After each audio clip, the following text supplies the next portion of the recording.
Olá, bem-vindos a mais um episódio do Workaround, o podcast da GE Group Holding Portugal, onde em cada episódio iremos abordar diferentes temas sobre o mundo do trabalho. Hoje iremos ter o professor António Brandão Muniz, que irá partilhar connosco a sua perspectiva sobre o futuro no trabalho e o impacto da tecnologia. Fiquem connosco para esta conversa.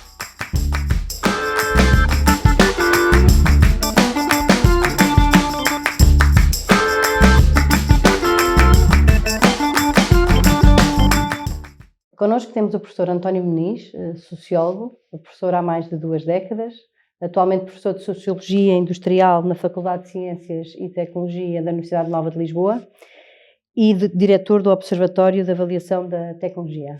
Muito obrigado, professor, por ter aceitado o nosso convite e de partilhar connosco um bocadinho a sua perspectiva sobre o mundo do trabalho. Obrigado. Gostaria de iniciar por perguntar porque é que o motivou pela área da Sociologia, nomeadamente com foco no trabalho. Bom, o motivo da minha escolha pela Sociologia tem a ver muito com o contexto político que se viveu na altura em que eu terminei os estudos do ensino secundário, porque, enfim, o meu objetivo era ir primeiro para Engenharia, quando era criança, e estudei de acordo com essa área. Depois achei que provavelmente não preenchia as minhas interesses e pensei mais em matemática. E justamente dá-se o 25 de Abril, quando eu estou para entrar para terminar esses estudos, e percebi que precisava de conhecer algo mais como funcionava a sociedade, porque ela apresentava-se de uma maneira muito mais complexa do que aquilo nós podíamos pensar, e foi essa a minha escolha para ir para a Sociologia. E, enfim, estudei em Lisboa e depois houve a necessidade de escolher áreas específicas de conhecimento. Naquela altura tínhamos poucas, era a área rural e regional, e depois a área urbana e a área do trabalho. A minha escolha foi, de facto, pela área do trabalho, não só também porque a relação com os docentes e os colegas que também tinham ido para essa área era interessante, mas sobretudo porque sempre foi uma preocupação minha conhecer mais um domínio, e isso ainda continua, um domínio onde há pouca produção de conhecimento, sobretudo em Portugal. Há muito noutros países, há uma tradição de estudos sobre trabalho, quer em Sociologia, quer Psicologia, quer, obviamente, a Ergonomia e outros domínios científicos, mas em Portugal havia e continua a haver poucos a trabalharem sobre este tema. Depois de ter terminado os estudos, iniciei a minha atividade académica enquanto docente, foi na Universidade dos Açores, portanto fui para os Açores em 1980, portanto já foi há um pouco mais de 2 décadas que eu tinha anunciado o início. E lá fiz depois o mestrado e comecei os estudos de doutoramento. E aí voltei a esse tema com maior profundidade. E a minha tese nessa altura, portanto terminei em 91, discuti em 92, foi sobre os processos de mudança tecnológica e organizacional na indústria portuguesa. E pronto, e desde essa altura, e terminei o doutoramento, como disse, no princípio dos anos 90, e já estava na Faculdade de Ciências e Tecnologia da Universidade Nova. Não é? Portanto, é aí que tenho feito e desenvolvido mais a minha carreira, e estou no topo dessa carreira, trabalhando sobre este tema, sobre a relação entre tecnologia e sociedade, e processos de inovação tecnológica. Enfim, foi sempre a minha área de especialização e de interesse, mas de facto alguns colegas em Portugal têm trabalhado no domínio do trabalho, sobre relações laborais. Há alguma tradição em Portugal, em Lisboa, no Porto, também alguns em Coimbra, mas a relação de tecnologia e trabalho, de facto, é muito pouco do lado da Sociologia.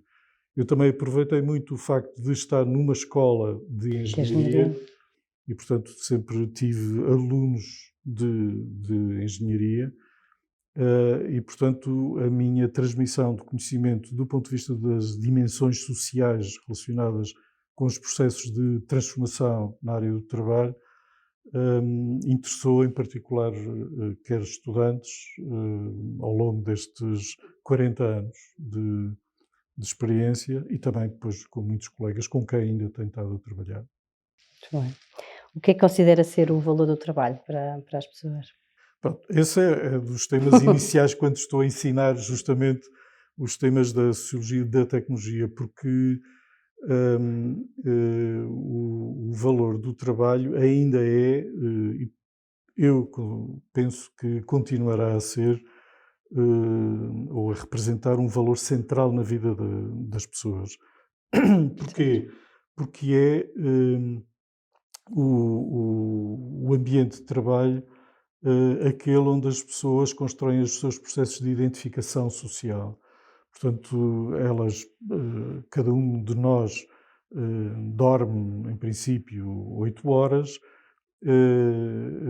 e trabalha também, em Em princípio, princípio, 8 horas. 8 horas, enfim, e sobram as outras 8 horas para o processo de reprodução social também, portanto, de interação com outros, com a família, com a alimentação, enfim.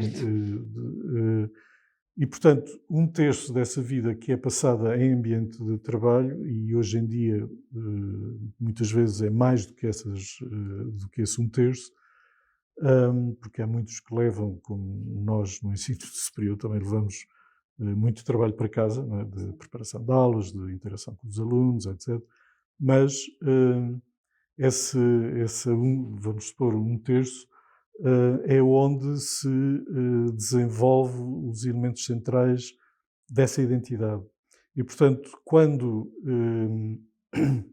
do ponto de vista social, se considera que o trabalho deixou de ser o ponto central na vida das pessoas, podemos estar a criar problemas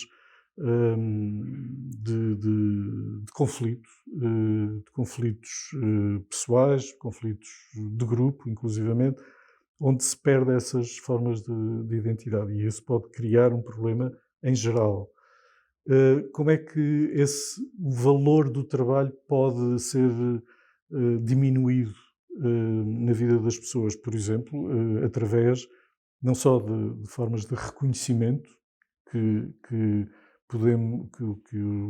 a gestão empresarial pode fazer relativamente à sua comunidade de pessoas que estão empregadas ou com quem estão a trabalhar, ou também através das formas de remuneração do trabalho que elas desempenham. E, portanto, aqui estas questões que muitas vezes falamos de como é que se pode remunerar o trabalho, como é que eu posso reconhecer o trabalho dos outros, são muito importantes para aumentar ou alimentar essas formas de identidade dos indivíduos, de uns com os outros e deles com a própria empresa portanto, do grupo onde estão inseridos.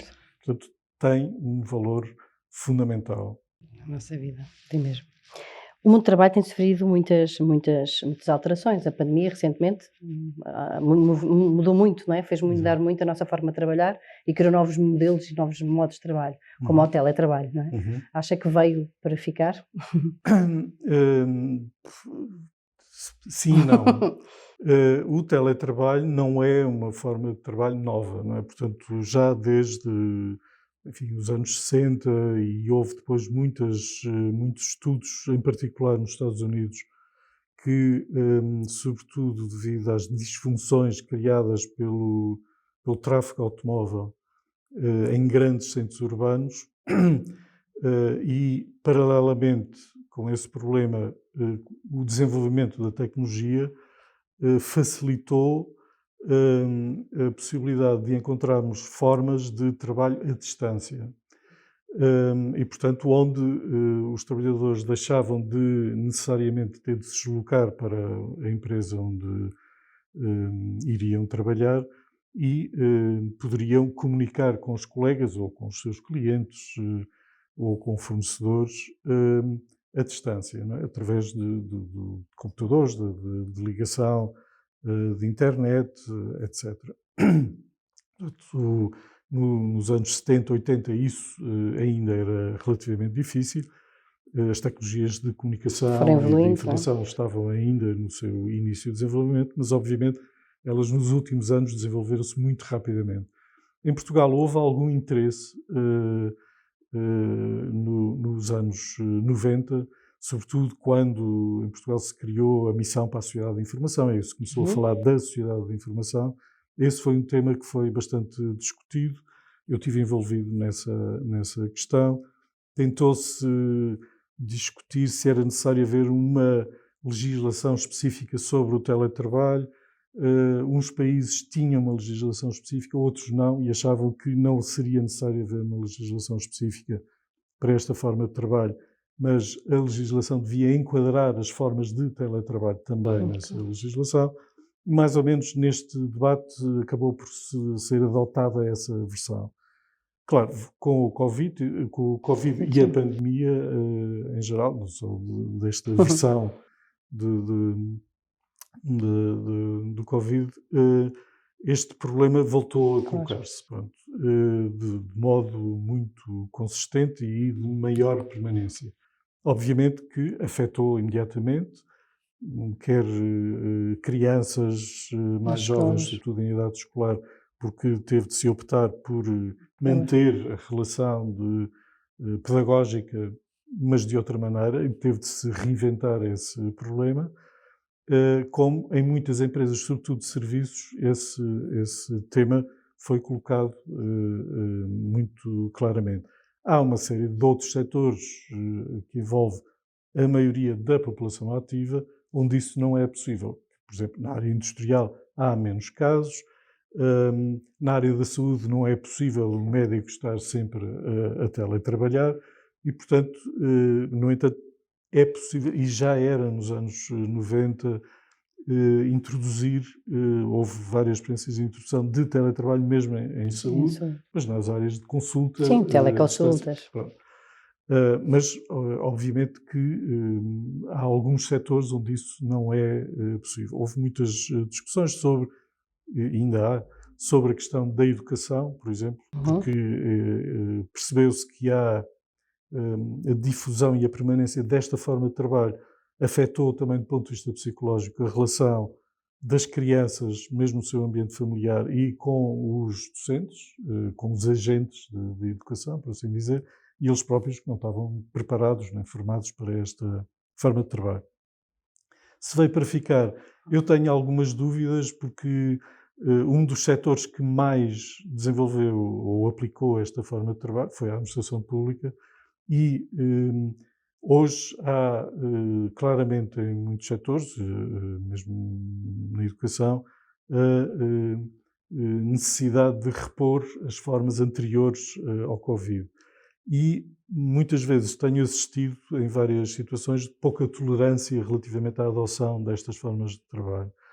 Ela parece ser mais aceitável no setor de serviços, sobretudo em ambientes urbanos, onde, por exemplo, a questão da mobilidade se coloca, e aí pode ser relativamente fácil, mas tem, claro, surgido muito mais formas híbridas, ou seja, aí acho que se aprendeu bastante, portanto, em muitos casos tem-se aproveitado aquilo que seriam vantagens na utilização do teletrabalho, por exemplo, não haver deslocações 5 dias por semana, e haver menos vezes que se faz essa deslocação, em favor de uma relativa utilização, ou maior, inclusivamente, intensidade de utilização do teletrabalho. E, portanto, de certa forma, podia dizer que a pandemia provocou alterações, sem dúvida. Claro, sim. Alguns setores aproveitam-na melhor do que outros, aprenderam melhor do que outros essas experiências. Vamos ver o que é que se pode passar nos próximos anos, se outros setores também podem aproveitar, até porque há situações interessantes mesmo na própria indústria, não é? alguns setores, claro, no desenho, na concepção de produtos, pode ser mais fácil fazer também a partir de casa, ou a partir de um centro de teletrabalho, portanto não tem que ser a partir de casa. Muitas vezes as pessoas confundem o trabalho de teletrabalho com o trabalho doméstico, a partir do ambiente familiar. Ele pode não ser assim, mas obviamente os casos na indústria são muito menores do que no setor de serviços. Sim. Falou no modelo híbrido e que as empresas, nomeadamente as de serviços, se calhar estão a utilizá-las muito mais. O que é que acha que essas empresas devem fazer para se adaptar a este novo modelo híbrido? Normalmente, as experiências melhor sucedidas são aquelas onde se estimula o diálogo dentro da própria empresa com os empregados, com as pessoas que são responsáveis pelos recursos humanos, pelos empresários. Essa tradição de diálogo interno sobre escolhas, preferências, alternativas, como é que se pode trabalhar em equipa em formas de distância ou híbridas, muitas vezes não são dialogadas, são impostas de cima para baixo, e portanto isso cria sempre dificuldades. Em muitos casos, os melhores sucedidos daqueles que eu tenho conhecido passam sobretudo por esse diálogo. Portanto, eu diria que o que é que eu poderia aconselhar era diálogo. Mais diálogo. Quais é que acham que são os maiores desafios que os trabalhadores enfrentam atualmente? Com estas alterações? Bom, a discussão que tem havido recentemente tem a ver com um problema que ainda não está resolvido, e que, aparentemente, pela discussão política que temos ouvido, ainda não se resolveu, que é alguns custos relativos a essa forma de teletrabalho são transferidos para os próprios trabalhadores. E não se sabe resolver esse problema. Então, quem é que paga o quê e como é que pode haver incentivos ou não? Pronto, mais uma vez, eu diria que isso tem a ver com a necessidade dessa negociação. E esses são os desafios também do lado dos próprios trabalhadores. E, portanto, esse diálogo também deve ser não só incentivado de cima para baixo, não é, para estimular esse diálogo, mas também de baixo, entre as próprias equipas, entre os próprios colegas, se discutir como fazer melhor, como ser melhor para cada um deles, porque há pessoas que têm, obviamente, cargas diferentes, por exemplo, em termos familiares. Nem todas as famílias têm duas pessoas em cargo que podem partilhar a gestão familiar, e, portanto, há uns que têm mais dificuldades a esse nível. E, portanto, em ambientes de trabalho mais colegiais, provavelmente podem-se encontrar soluções que possam interessar a todos, não é? Mas tem de haver esse diálogo também entre os próprios colegas, enfim, das pessoas que estão em relação de trabalho dependente, não é? Não só esperar que as propostas venham de cima e também de baixo devem surgir. Muito bem. Relativamente às... houve muitas alterações ao mundo do trabalho recentemente. As novas gerações olham para o trabalho de uma forma diferente, não é? As gerações mais antigas olhavam muito para o trabalho com foco de obrigação. As mais recentes, se calhar, uma forma de obter rendimentos, não é? Como é que acha, o que é que será possível fazer para se conseguir envolver estas diferentes gerações e criar, se calhar, até uma ponte colaborativa entre elas? Claro, esse é um tema muito interessante e que abrange praticamente todos os setores, não é? Onde temos essa diferenciação geracional, por assim dizer. Portanto, trabalhadores mais velhos a colaborar com trabalhadores mais jovens. Normalmente, há, obviamente, entre muitos, sobretudo os mais jovens, veem o trabalho de uma maneira muito diferente das gerações mais velhas, porque para os mais velhos era sempre a única alternativa possível da sua subsistência, não é? Hoje em dia, os mais jovens sobretudo em determinados ambientes sociais, para alguns é também a única forma de subsistência, para outros o enquadramento também do ponto de vista cultural e de valores que foram disseminados não é tão centrado nessa relação de dependência, né? De sobreviver apenas através do recurso a uma forma de emprego. E, portanto, tentam encontrar melhores formas de identidade com um determinado tipo de trabalho e, na maior parte dos casos, e esse é um problema, diria, trágico, no caso português, não o encontram com grande facilidade. Portanto, nós vimos que muitos jovens que queriam desenvolver as suas competências para que estudaram e os seus pais também se esforçaram para lhe dar esse apoio, mas não encontram do lado empresarial a possibilidade de desenvolverem essas competências e essas capacidades. E, portanto, acabam por ou desanimar e ficar um pouco, enfim, diria, desorientados no sentido de não saber que alternativas encontrar. As expectativas que têm perdem-se. Muitos deles também criaram expectativas a partir do ambiente familiar. E, portanto, há também, hoje em dia, isso conhecemos, muitos jovens que vão para o ensino superior, estimulados em particular pelas famílias, quando, do ponto de vista da sua própria sustentabilidade profissional, provavelmente poderiam fazer carreiras muito mais bem-sucedidas sem ter a necessidade de o fazer com educação universitária, mas com uma educação especializada. Sim, especializada, onde temos muito boas instituições, mas há um pouco essa, pela pressão social, né, Faz do ambiente obrigação, não é? familiar. Pois. Portanto, eu não tive uma licenciatura ou um mestrado, mas quero que o meu filho ou a minha filha o tenham. E, portanto, isso não é de agora, não é recente, já tem muitos anos, mas existe essa forte pressão. E, portanto, muitos acabam por tirar cursos universitários, mas depois não existe também do lado das universidades um apoio a esses Orientação. alunos de orientação, exatamente, de orientação profissional, onde é que podem.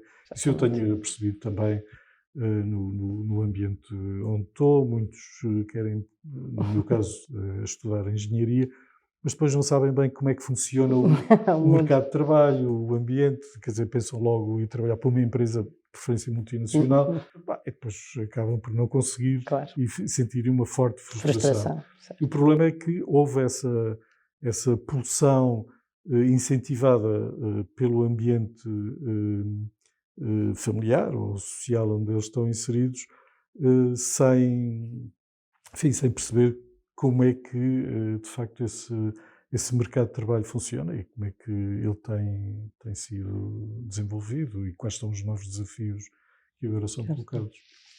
Muito bem. Falando agora um bocadinho na tecnologia, é obviamente um grande facilitador e a automatização da inovação no trabalho. No entanto, o que sentimos é que há uma preocupação crescente de que a tecnologia vai suprimir alguns postos de trabalho, não é? Portanto, que as pessoas vão ficar sem alguns empregos. O que é que os trabalhadores podem fazer de forma a prevenir isso, não é? E garantirem que têm emprego no futuro? Bom, não se...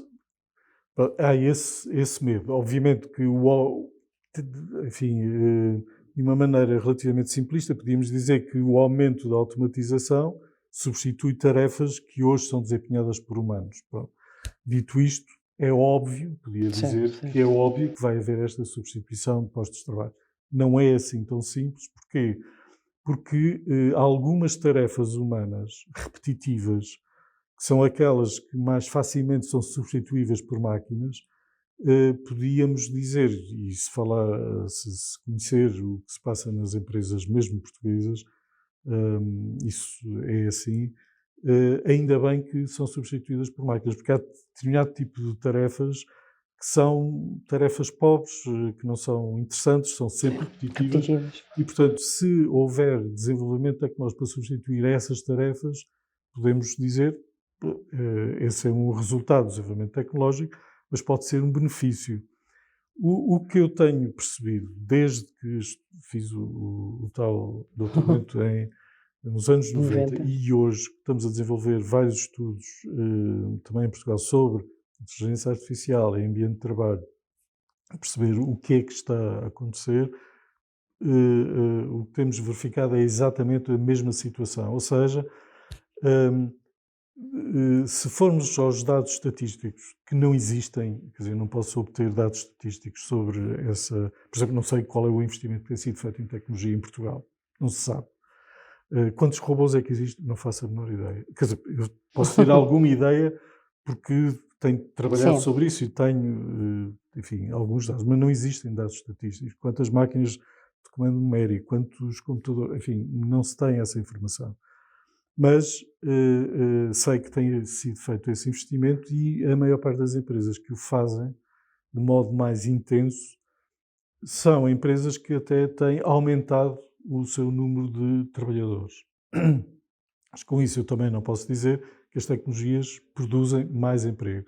Normalmente o que acontece é que as empresas que estão em processo de expansão do ponto de vista de mercado são empresas que necessitam adquirir mais tecnologia para, no fundo, automatizar os seus processos e ganhar maiores competências nesses mercados. Portanto, com produtos mais sofisticados e com melhor controle de qualidade e o que têm feito é deslocam os trabalhadores dessas funções mais pobres para outras mais nobres e muitas vezes, como expandem a sua atividade, têm necessidade de recrutamento de novo pessoal.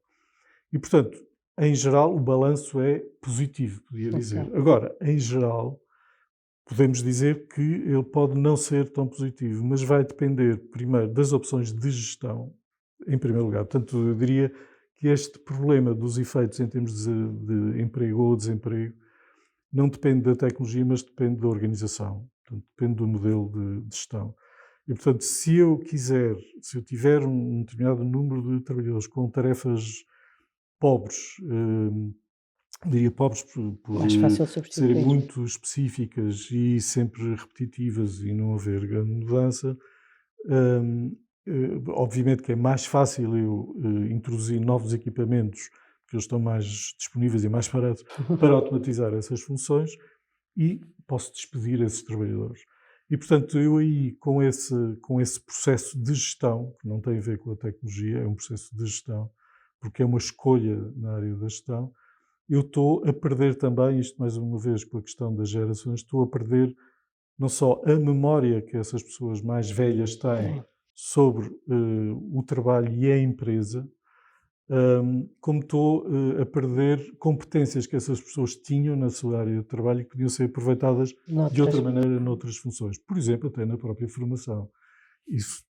Há muitas experiências noutros países, mesmo europeus, ou na Coreia, no Japão, em que os trabalhadores mais velhos, mais idosos, são, quando, devido à carga de trabalho ou devido à tecnologia que é introduzida, eles podem não desempenhar mais aquelas funções, mas permanecem na empresa com outras funções, nomeadamente para poder integrar os trabalhadores mais novos, por exemplo, integrando-os numa cultura da empresa, que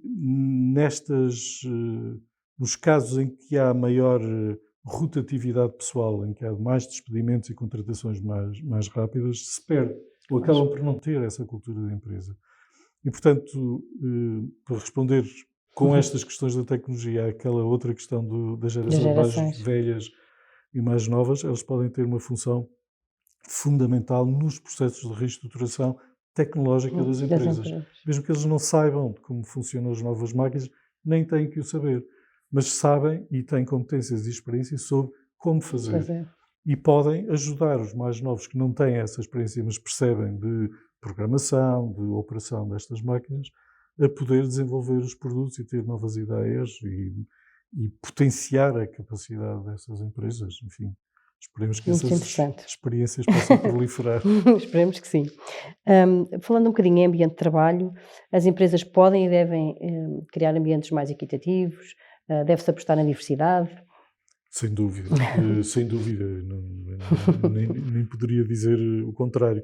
Agora, uma coisa é um objetivo, uma intenção, outra é a prática, não é? Certo. E, portanto, temos aqui vários problemas que ainda permanecem na sociedade portuguesa. Por exemplo, o papel da mulher na estrutura empresarial portuguesa ainda é muito deficitário. Ainda recentemente saíram estudos, por exemplo, sobre o pagamento de salários para o mesmo tipo de funções ainda é diferenciado só por causa do género. E, portanto, esse é um problema legal que se deve resolver, mas que ainda é uma questão. A representação de mulheres em postos de direção nas empresas é também um problema que deveria ser resolvido. Mas temos outros, que é, por exemplo, que são mais complicados. Eu diria, estes são muitas vezes legais, têm uma influência cultural, porque, obviamente, mas poderiam ser resolvidos pelo estabelecimento de cotas ou por determinadas obrigações legais. Mas há outros que têm a ver com tradições culturais que não se entendem. Por exemplo, porque é que no setor do metal, hoje em dia, temos muito pouca mão de obra feminina? Não se percebe. Quando eu ponho esta questão aos empresários, também não me sabem responder, porque o que lhes digo é, com os novos equipamentos, com robôs, com máquinas de comando médio, com sistemas automatizados, mais fácil, se a ideia inicial para um trabalho no setor do metal precisava de alguma capacidade física, isso hoje em dia não existe em praticamente nenhuma destas empresas. E, portanto, podem, obviamente, recorrer a esse tipo de mão de obra. No entanto, por exemplo, para pessoal mais qualificado, mesmo para esses setores, eu posso ter alguma dificuldade. Ainda hoje há enorme dificuldade em ter recrutamento de mulheres para estudar em cursos de engenharia mecânica, de engenharia informática, que nunca compreendi porque é que, mas não é só em Portugal, é também noutros países europeus, a maior parte dos estudantes de engenharia informática são homens. A maior parte dos estudantes de engenharia mecânica são homens. Tem a ver apenas com disfunções culturais. Certo. Agora, obviamente que há aqui alguma coisa e o Estado também devia desempenhar um papel educativo a esse nível de informação para que, enfim, se perceba que deve haver maior igualdade de géneros neste tipo de setores, que são tradicionalmente muito segmentados. Género, também podia dizer o setor do vestuário, o setor alimentar, também há esta desigualdade. Ao contrário, é só trabalho, porque no setor alimentar são sobretudo mulheres. Claro que a gente tem todos os estereótipos que ainda funcionam ao nível do mercado de trabalho. E são muito importantes, como o setor, como disse, do vestuário, que é difícil encontrar homens a trabalhar no setor do vestuário. Sim, algumas empresas já nos pedem, não é? Já querem algo, já se preocupam com as cotas, mas ainda temos muito para fazer, não é? Claro. Para terminar, como é que imaginam o futuro do trabalho? Bom, claro, há muita especulação sobre o futuro do trabalho. Eu vejo muitas vantagens, sou otimista em relação a isso, no sentido em que o desenvolvimento da tecnologia permite uma diminuição desse terço de trabalho, de tempo dedicado ao trabalho, de presença física. Eu posso, com o desenvolvimento da tecnologia, ter uma maior, enfim, criar maiores nuances nessas fronteiras entre o que é o lazer e o trabalho, mas sempre deveria ser a grande preocupação de aproveitar a criatividade das pessoas com a tecnologia que está disponível e não limitar essa criatividade e esse ambiente familiar e de trabalho. Não, enfim, eles devem ser separados, cada um deve ter a sua própria intimidade e o seu espaço íntimo, e não haver, muitas vezes com o teletrabalho e na altura da pandemia isso foi claro, houve muita permeabilidade nestes espaços pessoais. Mas do ponto de vista do futuro, penso que a tecnologia pode ter de facto um papel importante.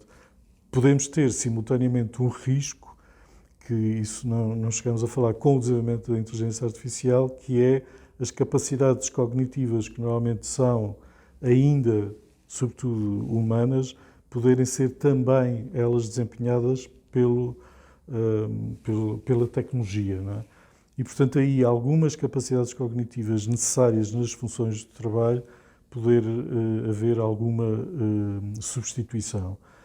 Agora, mantenho a mesma questão que referi há pouco relativamente à importância dos sistemas de gestão do pessoal. Portanto, mesmo nesse desenvolvimento da utilização pela inteligência artificial dessas capacidades cognitivas que são sobretudo humanas, passarem a ser utilizadas por máquinas, isso depende das estratégias empresariais. E, portanto, deve haver aqui sempre muito cuidado, estudar quais são as implicações e, mais uma vez, dialogar com as diferentes pessoas que estão interessadas nestes processos. Muito obrigada, professor. Eu é que agradeço. Queria só fazer uma última pergunta. O que é que o António de hoje diria ao António de início de carreira há uns anos atrás? Claro que o que para mim, como disse, ainda por cima, esses dois momentos, a minha preocupação é muito semelhante, portanto, sobre a importância do trabalho que tem para o ser humano. A grande diferença é, de facto, eu pensava que já nos anos 90 tinha visto quase tudo com a questão da tecnologia, não é? Foi a introdução da robótica e a sua generalização e automatização. E hoje em dia temos esse desenvolvimento muito mais alargado e potenciado também para outro tipo de atividades. E, portanto, eu suponho que daqui a uns anos isso ainda vai ser mais acentuado. Agora, o que eu tenho visto neste percurso todo, e isso é que penso que não vai deixar de acontecer, é a importância do ser humano neste processo. Portanto, aqui há capacidades que não são substituíveis. A tecnologia tem evoluído e é muito interessante essa evolução, mas ainda estamos, como muitos especialistas nesta área o dizem, ainda estamos em fases, não digo embrionárias, mas de infância, relativamente ao desenvolvimento da tecnologia. E, portanto, acho que ao conhecermos esse desenvolvimento, percebemos qual é que é a importância do que é realmente humano neste processo e quando o percebermos, que não vai haver na inteligência artificial capaz dessa substituição. E temos visto um pouco estas discussões mais recentes sobre novas aplicações de inteligência artificial, que de facto ainda são muito limitadas e que não têm a capacidade que os seres humanos têm, nem em termos de sensoriais, nem em termos de raciocínio. Mas há que valorizar este fator humano que muitas vezes é esquecido e é menorizado. Muito bem. Muito obrigada, professora. Obrigada pela sua partilha e disponibilidade. Obrigada também a quem nos ouviu. Façam like no nosso canal do YouTube, acompanhem-nos nas nossas plataformas digitais e espero contar convosco nos próximos episódios do Voz ao Lar.